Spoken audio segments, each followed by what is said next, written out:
Hello, lovely people of the world. Magandang araw sa inyong lahat. 안녕하세요, 여러분. Ahlan wa sahlan. This is Justin. Sarah. Jaden's at home napping. And the girls are in day home. And then we're looking ahead at the Christmas holidays as well as New Year. So Merry Christmas and Happy New Year. And Happy Holidays! In this video, I want to talk about what happened at my dad's funeral. So from my work, I took 1 week off as my bereavement leave. And on the last day of my leave was the funeral. So it was on Friday. So on that morning, I sent the kids to day home and I came back, and then when me, my wife, and Jaden went to go pick up my mom and sis. So all of us got into our SUV.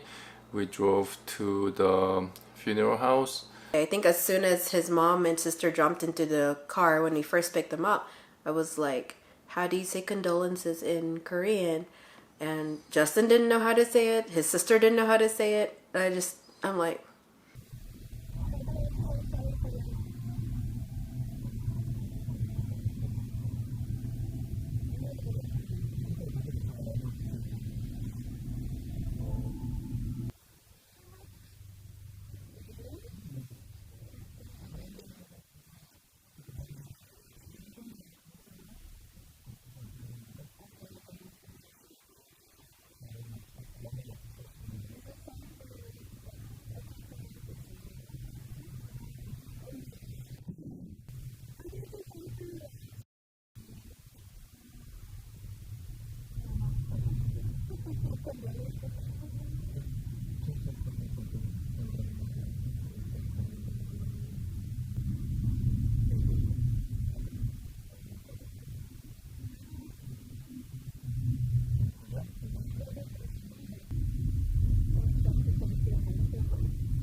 it's not like you've been to a funeral. Have you been to a funeral before? No. So this is your first. And it was a snowy day, so we were driving extra slow on that day. Like in the entire week it did not snow, and then on that day it was snowing heavily. And on top of that, in case you guys were wondering, this was December 8th on a Friday. Right. So when we got to the funeral house, my sister went out of the car and took a look at the body, she wanted to make sure the right body is being put into the right coffin. She wanted to verify that. But I didn't go in initially, and then a few minutes later I went in, and there was a distinct smell in the air. And my sister asked me if I want to see Dad one last time, and I said no. And we waited a few minutes, and they loaded the coffin into a hearse.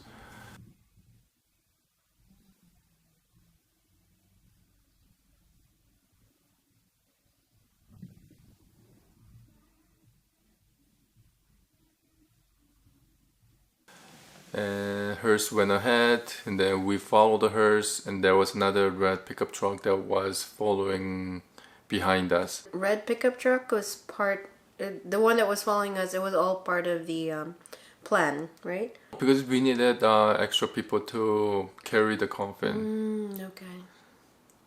And in this 45-minute drive, we were driving extra slow on a road that's usually fast. This road is 100 kilometers per hour road or 60 miles per hour road, but we were driving very slowly. We were driving like less than 70 kilometers per hour on that road. We got to the grave site. They already dug up the hole and they piled up the dirt right next to it, almost like in a pyramid shape. And because it was snowing, it was covered in snow, so you can see like a white pyramid shape off in the distance as we were approaching our grave site. And when we got there, they unloaded the coffin, and they put the coffin on top of the hole on the ground, and they had a little metal rods to hold up the coffin, and then they had a little piece of straps attached to it that can automatically lower the coffin into the ground.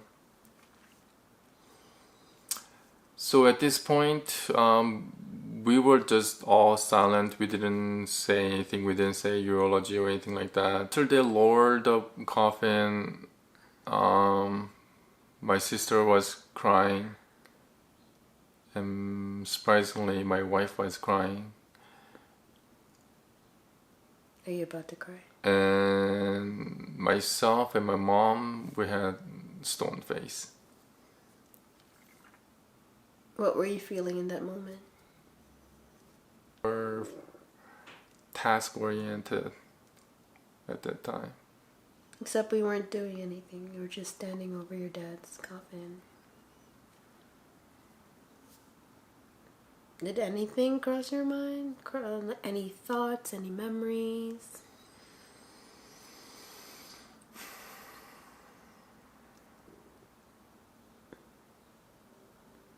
Nothing. Well, I was thinking about what YouTube commenters were saying, that I should focus on forgiving him, and I was thinking about that. But I don't know whether I actually forgave him or not. Yet? Yeah, Do you plan to? I don't know. I feel like it's gonna be a long process. Okay, in case those of you are not familiar with our story, I wasn't accepted into Justin's family. We're referring to his parents in particular. Never accepted me all these years that we've been together, over a decade of us being together, because I am not Korean, and I guess Justin is struggling to forgive his dad for his decision to not accept me, his decision to not be there in our wedding, not to be present or to visit any of our kids when they were first born. Only up until recently, I believe this year in July was the very first time he came to visit any of us. Well, he's met me before we got married, when I went to hopefully get his blessing. But then he has not met any of our kids until July of this year, for Jaden's, our little boy's 100th day of life. And as we were coming back to the car, I think my sister and you were hugging each other, and I came in, and so we were in a group hug of three of us, and my sister made a comment, now it's only three of us.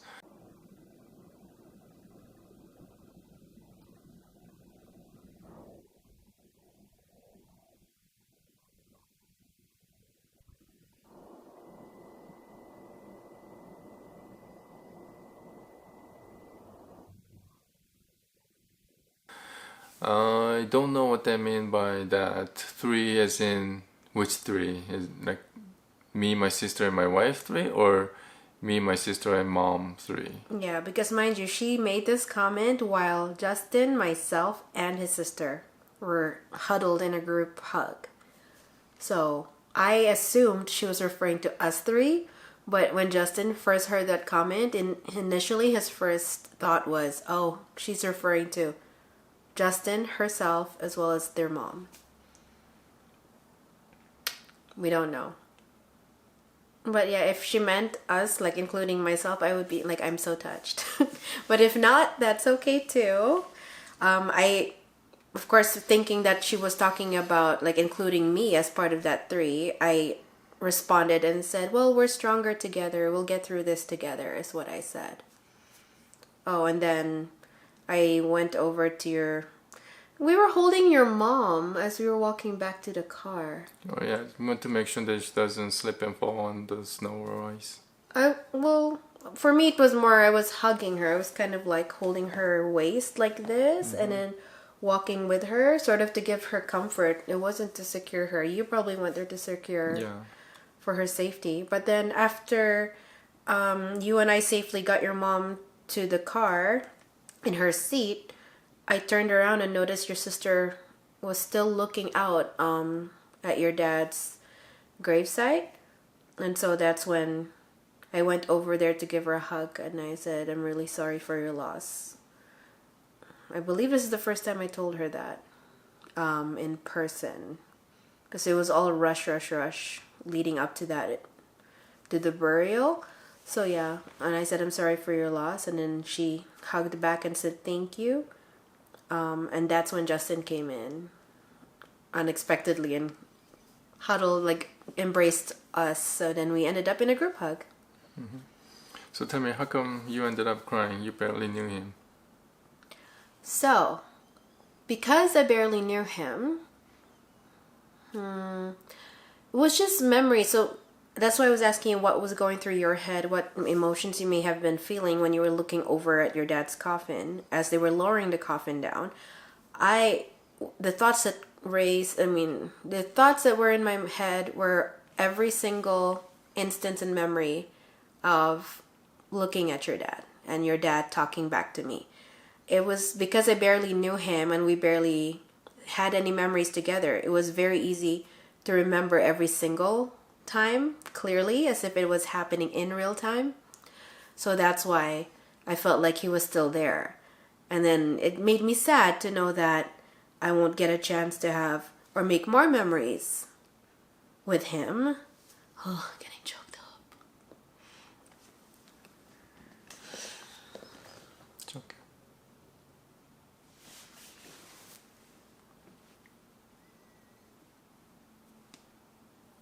Because at least he tried to speak in English to me whenever I visited him in the hospital.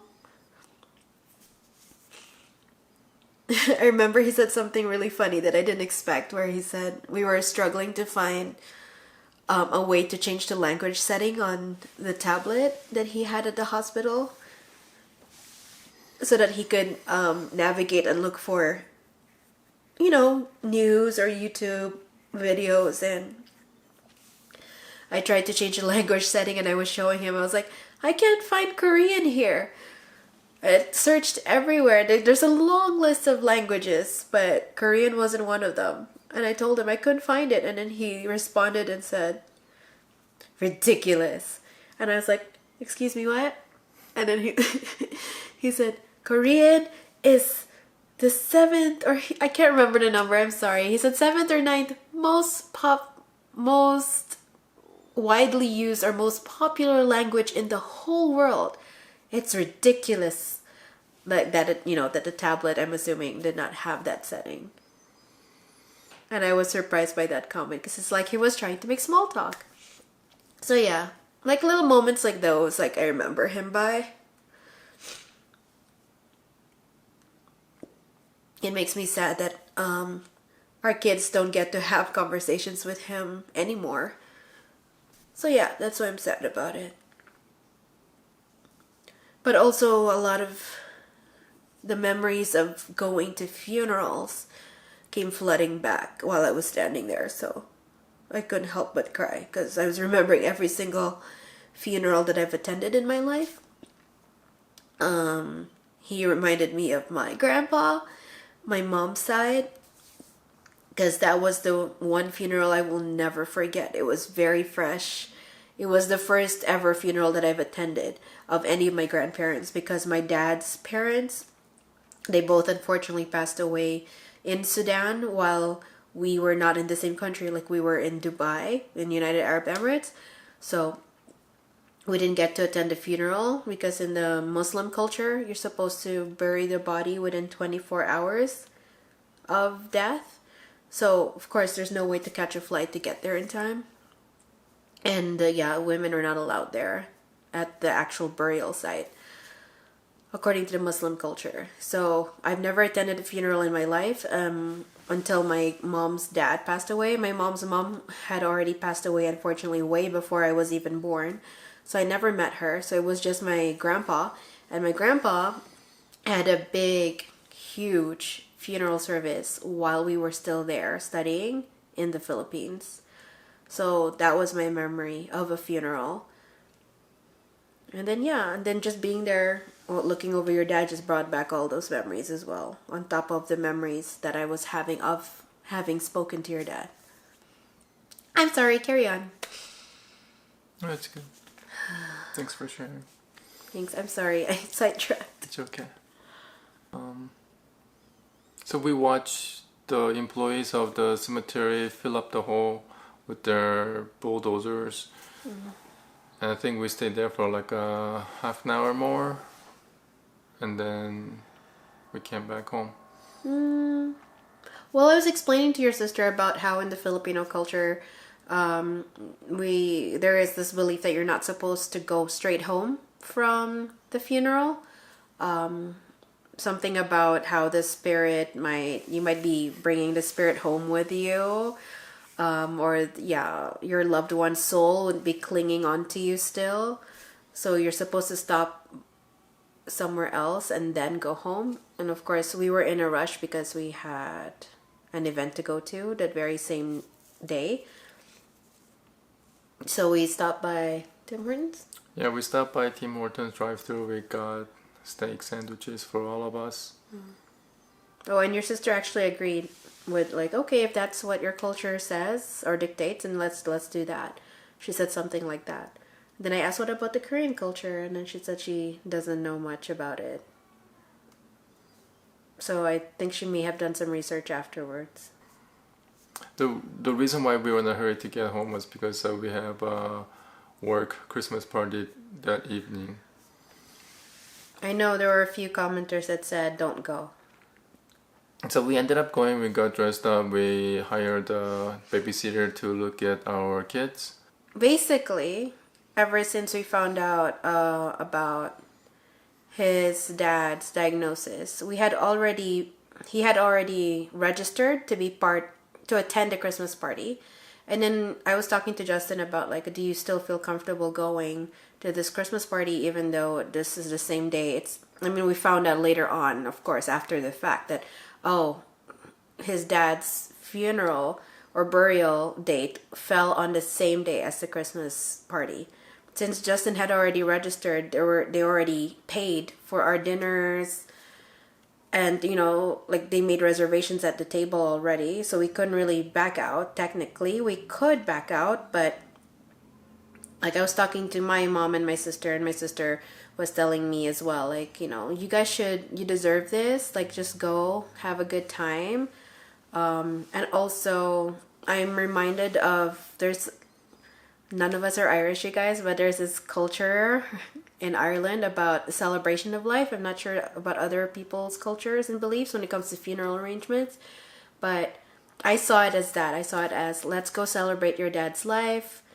We deserve a break from all this, just the looming sadness and depressed state that we were in, because of the days leading up to, like, say, like your dad's diagnosed, from the day your dad was diagnosed with stage 4 cancer to the day that he was buried. Like, we felt like we deserved to go out and, have a good time. It's just one night. Plus, we already booked the babysitter as well. And we don't usually attend this Christmas party, but we felt like it would be nice to get out. And also, I asked Justin whether he was comfortable going out, and he said he is comfortable. So he went and had a few drinks. I was the designated driver. So yeah, I made sure he drank a lot. He didn't drink much, but I tried to push him, like, go drink, go drink, go drink. But yeah, I hope he had a good time. Yeah, and I didn't talk about the funeral at all at the party. I think I told about the funeral to 2 of my coworkers, and I don't know how many people they told. But they weren't sitting at the same table. No, but we met each other while we're just roaming around the room, and even though when I was talking to the guy who knows about the funeral, he didn't say it directly, and I didn't even go there. I just talked about something else. How do you feel about that? That you for a moment that day you did not think at all about the funeral or your dad. How did that make you feel?